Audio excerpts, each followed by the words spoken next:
பொதுவா ஏன் உங்களுக்கு நாய்களை பிடிக்கிறது இல்ல?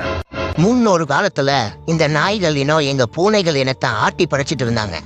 எங்க முன்னோர்கள் பல துன்பங்கள், துயரங்கள், இன்னல்கள் அனுபவிச்சாங்க.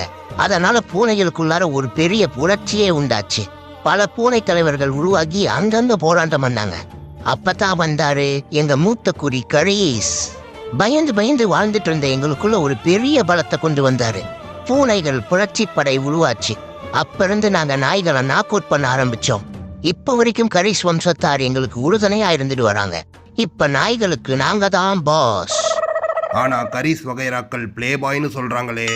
ஹலோ மிஸ்டர், எல்லா கரீஸும் காவலி பசங்க கிடையாது. ஒரு சில ப்ராடக்ட்ஸ் மட்டும் அப்பப்ப பர்த் ஆயிடுறாங்க. அதை எங்களால கண்ட்ரோல் பண்ண முடியல. நன்றி, வணக்கம்.